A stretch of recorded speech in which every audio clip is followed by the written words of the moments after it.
Di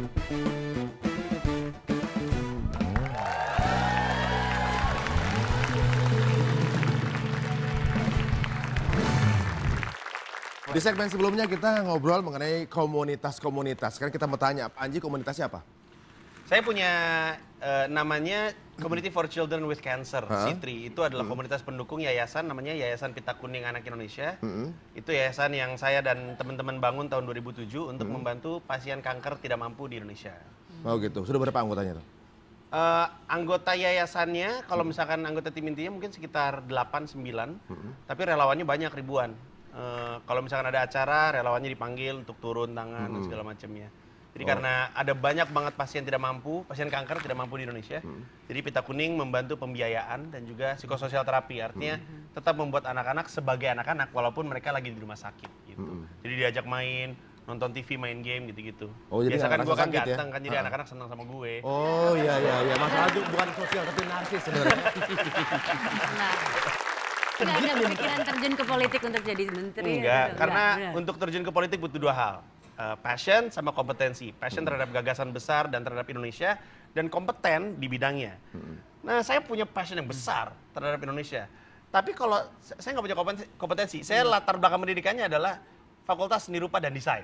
Di DPR aja nggak ada komisi desain tuh nggak ada. Nggak ada. Seni rupa juga nggak ada? Nggak ada juga. Cuman kalau misalkan saya sosok pengen maju ke politik tapi nggak punya kompetensi, nanti nyusahin doang, Sob. Ganteng tapi nyusahin. Ya lumayan kan di pinggir jalan ada fotonya Panji. Iya. Nggak usah kayak gitu. Bayar aja. Kan orang susah. Oh gitu. Iya dong. Terus tulisannya apa? Panjang foto doang ya? Pilih Panji untuk jadi suami Anda. Ya. Kalau Anda cantik. Nah sekarang kita akan tanya masyarakat.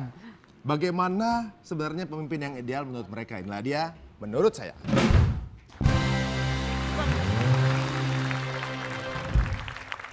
Saya lebih milih pemimpin muda seperti Bung Karno. Pemimpin muda yang saya cari sih seperti Pak Jokowi mungkin ya. Karena Pak Jokowi itu tidak neko-neko gitu. Pengennya kayak Jokowi ya, soalnya dia itu tegas, tanggung jawab.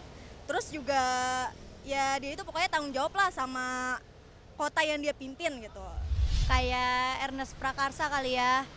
Soalnya kan biar lucu kali, biar nggak terlalu serius-serius banget gitu kan, ganteng, mungkin bisa jadi inspirasi. Kalau menurut aku sosok pemimpin muda saat ini sih yang masih terkenal atau uji kelayakannya itu oke, menurut aku Jokowi ya. Kalau menurut saya sih kalau untuk pemimpin muda mungkin sekarang udah banyak banget ya, maksudnya sekarang sudah lebih berpotensi gitu kan, nggak harus lagi yang misalnya yang sudah berumur, yang misalnya yang sudah senior yang bisa dikatakan sebagai pemimpin yang bagus. Pemimpin muda sekarang juga udah lebih kritis dan juga lebih banyak memiliki wawasan yang lebih bagus, jadi nggak ada masalah kalau kita ingin menjadi pemimpin yang berusia muda. Menurut saya itu yang seperti Pak Jokowi ya, dia itu the best soalnya dia itu menyelesaikan masalah dengan hati nuraninya melalui musyawarah dengan warga. Ya, bagaimana ungkapan masyarakat? Terserah Anda, dan tentunya juga sekarang kita kembalikan kepada tamu-tamu kita bahwa salah satu permasalahan yang kita masih rasakan di Indonesia itu yang berakar adalah salah satunya adalah korupsi, ya kan? Nah, kalau untuk gerakan turun tangan sendiri, apakah juga selain pendidikan, apakah juga concern untuk menyelesaikan korupsi juga? Ya, agenda utama yang saya bawa dari dulu adalah soal kualitas manusia. Kita aja ya Mas Ari kalau ditanya apa kabar gitu. Pasti kita jawab alhamdulillah saya sehat, anak saya baik, istri sehat, keluarga baik kan gitu kira-kira. Gak pernah kan dijawab apa kabar, terus jawabnya mobil saya 2, motor 4 gitu. Pamer langsung. Kamar. Enggak kan? Tapi coba kalau Indonesia tanya bagaimana kabar Indonesia, kita jawab tentang ekonomi kita jawab tentang infrastruktur kita. Angka-angka itu yang kita jawab, bukan manusianya. Saya ingin mengembalikan Indonesia, fokus kembali pada manusianya. Karena kita nomor 1 harus sehat, 2 terdidik, sesudah itu merdeka akan bisa melakukan banyak hal yang membuat Mas Ari di sini, saya, Panji, kita semua. Apa karena orang tua kita? Apa karena etnis, agama? Bukan. Karena kita terdidik. Itu yang membuat kita berada di ruangan ini sekarang.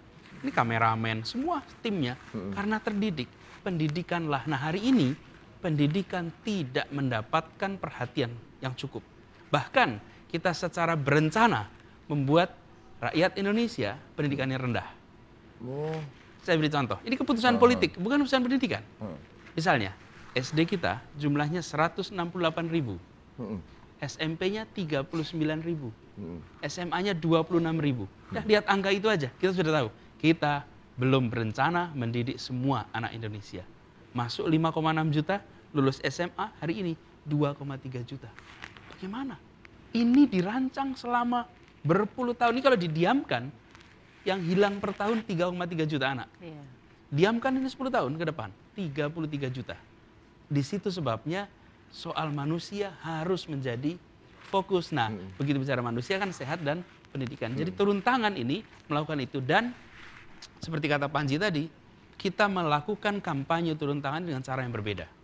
Kita semua mengatakan bahwa relawan di gerakan turun tangan adalah orang-orang yang punya harga diri, terhormat. Kenapa? Karena apa yang mereka kerjakan tidak kita rupiahkan. Ini kerja untuk Indonesia. Ini kerja untuk mengubah Indonesia. Jadi teman-teman itu sebenarnya kalau semua relawan itu tidak dibayar, istilah kita bukan karena tak bernilai, tapi karena mereka tak ternilai harganya. Kalau itu dihargakan itu sangat Nggak tinggi bisa. sekali ya. Nah, sehingga apa? Ini adalah untuk memperbaiki Indonesia. Ini untuk mengubah wajah kita. Dan kalau kita melakukan ini sama-sama, kita semua turun tangan, Indonesia bisa berubah. Saya sama teman-teman dalam diskusi menyimpulkan bahwa salah satu masalah yang kita miliki seperti korupsi dan lain-lain, itu bukan karena semata-mata orang jahat jumlahnya banyak, tetapi karena orang baik memilih diam dan mendiamkan. Nah, gerakan turun tangan ini mengajak, jangan diam, jangan mendiamkan. Ayo kita turun tangan, kita ubah wajah Indonesia, termasuk soal korupsi ini. Karena itu kita mendorong tema ini tidak dengan cara yang lama. Kalau pakai cara yang lama, kan ada yang tanya juga, Panji dibayar berapa tuh? Gitu. Bayar berapa ya Panji? Pasti sering tanya ya, Ji. Saya dibayar senyumnya Panis. Ya, Bisa jadi aja. Mas Panji dan teman-teman semua itu bisa mengatakan bahwa ini kita kerjakan sebagai kerja untuk Indonesia kita. Jadi masing-masing punya profesi, punya kegiatan, tetapi di sela-sela itu kita melakukan kegiatan. Jadi kegiatan politik yang kita lakukan beda. Karena itu kalau membereskan korupsi, salah satu masalahnya kan gini, untuk maju biayanya mahal sekali, ngumpulin uang sana sini, ngutang sana sini, setelah menang Balikin lagi. Nah, sekarang kita mulai dengan cara yang benar, cara yang baik, bersama orang-orang baik. Karena itu kita optimis sekali. Persan gerakan turun tangan bisa ikut mengubah warna Indonesia kita. Iya, amin. Ya. Semua perubahan ada di tangan para generasi muda.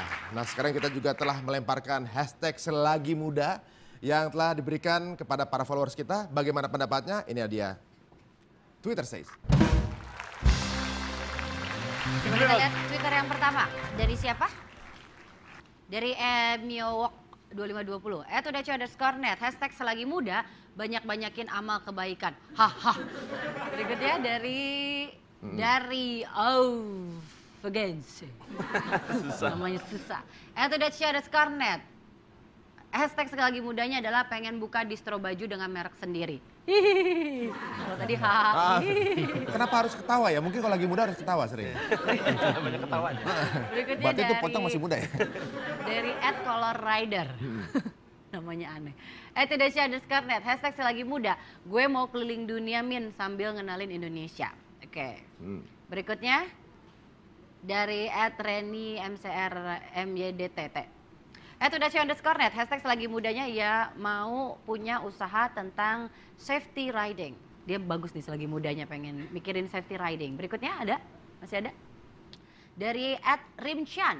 @udacu_net. Hashtag selagi muda. Belajar cari ilmu buat masa depan. Itu dia. Itu tadi pendapat kita. dari para followers kita dan semuanya kebanyakan sih positif ya. Walaupun ada yang untuk diri sendiri, ada juga mungkin yang untuk negara juga. Nah, kita tanya dulu nih Pak Anies, lagi muda Pak Anies ada hobi atau apa gitu nggak sih? Atau kegiatan apa? Dulu saya aktif di gerakan mahasiswa pas lagi zaman kuliah dan karena itu era awal 90-an sampai pertengahan 90-an kan era keras-kerasnya rejim Orde Baru ya. Jadi banyak kegiatan-kegiatan kita yang waktu itu agak clandestine. Dan clandestine apa ya? Di bawah tanah lah gitu ya. Underground. Oh, stain itu ground bahasa Belandanya berarti ya. Clandestine. Jadi banyak kegiatan-kegiatan di sana dan itu pengalamannya ini sekali beda gitu. Seru ya? Seru. Bedanya gue sama Pak Anies ya. Pak Anies kan waktu muda aktivis juga. Kan gue kuliah 97 ya, 98 kan reformasi. Iya. Nah ini bedanya gue sama Pak Anies. Iya tuh. Waktu zamannya reformasi, orang-orang pada demo, gue jualan es teh manis. Soalnya orang yang demo kan pada kepanasan. Lihat beda, gue ngeliat potensi bisnis, men. Yang lain lagi pada rusuh, gue jualan es teh manis. Makanya cuma. Tapi bicara soal teh manis atau makanan, kita memiliki, waduh ini katanya Tiba-tiba rahasia ada bahwa restoran. kedua tamu kita ini memiliki kesukaan dengan Wih, benda-benda. Sangar ini. Dan ini somai. Iya. Ini memang kedatangan Pak Anies setelah kita siapkan seminggu, jadi ini makanan juga telah kita siapkan dari seminggu yang lalu. Gitu. Ya. Kalau durian sukanya kenapa? Ini yang suka durian siapa? Gue suka banget. Kalau Pak Anies? Bukan. Sekarang suka. Gara-gara? Dulunya nggak suka. Kecil. Aku dari kecil. Dari kecil. Dia lahir dulu aja, jarang. bukan air ketuban, air durian. Kenapa baru suka sekarang? Enggak, bukan sekarang. Jadi beberapa tahun terakhir ini, sekarang saya jadi suka durian. Jadi mulainya satu ketika datang ke tempat, jadi bertamu gitu ya, tuan rumahnya itu nyiapin durian. Padahal aku nggak pernah makan durian. Nggak enak tapi. Nggak enak, ini kan aduh gimana, namanya tamu kan sopannya dimakan gitu ya. Iya. Dan dia muji betul nih durian yang hebat, ini khusus didatangkan. Lebih muji dari anaknya bahkan dia. Lebih muji dari tamunya gitu. Iya, Pak. Tamunya, wah, aduh kalau gitu harus saya coba nih. Tata keramanya kan kalau tamu makan yang disediakan. Nah, coba. Begitu coba, itu pengalaman pertama yang tak terlupakan. Durian. First love pada gigitan pertama. Kita kasih kesempatan makan? Oke, monggo. Silakan dicicipi. Iya dong. Loh, kok Pak Anies nggak makan? Makan Nah, dong. ini favoritku juga nih yang ini. Ini somai. Somai. Kalau somai itu kesukaannya Somai. Pak Anies katanya, benar. Somai. Jadi kalau sore di kantor saya suka minta somai. Silakan Pak Anies. Saya menikmati menonton, Pak. Iya, nggak apa-apa. Baru Dari episode 1 ternyata masih. Sekarang udah episode hampir 200. ini kayaknya udah agak kecil sih sebenarnya, tapi Lu ngajak ngomong gue nggak denger gue. Tapi betul, Pak. Ya udah, Kita cuekin nyobain aja ini deh. Terus ini enak betul. Jadi saya ngerti kenapa banyak nyembunyiin masuk hotel.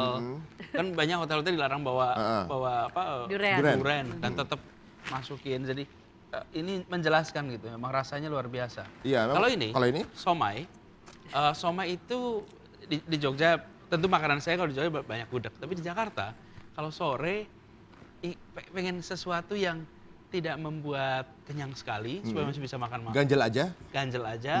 Dan selalu enak somai. Jadi Yang mana nih Pak? Pilih. Somainya pikul, pakai sepeda, apa yang digendong, apa beli anter? Jadi somainya itu pakai sepeda sampai satu tempat jadi parkir, terus kita makan di situ. Oh gitu. Kadang-kadang di situ atau kadang-kadang diantar dekat kantor lah. Oh, dekat kantor. Di pojok gitu, pojok perempatan. Kalau saya mau keluar, mampir dulu, beli dulu, terus dimakan di jalan. Oh, berarti kita... Atau kalau enggak ya minta tolong salah satu beliin. Berarti salah satu favoritnya somai ya, buat ganjel lah, kayak cemilan ya. Kalau aku kan cemilannya tumpeng gitu kan, biar nggak terlalu kenyang. Rasio nggak ngasih air putih nih. Enggak, kita Telak nih. Panji, maaf Tega kita nggak banget nyuruh lah, Anda buset. Anda makan. Iya. Kita nggak nyuruh Anda Ini makan. boleh dimakan juga. Wah, monggo Pak ya. Sambil kita juga akan mengundang salah satu tamu kita lagi. Makan apa lagi gini-gini.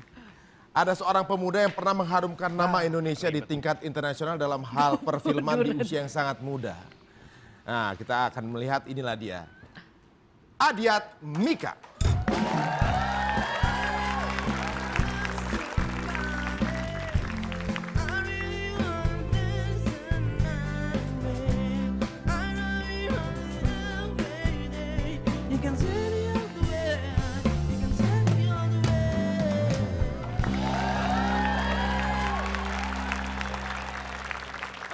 Panji, abangnya udah datang.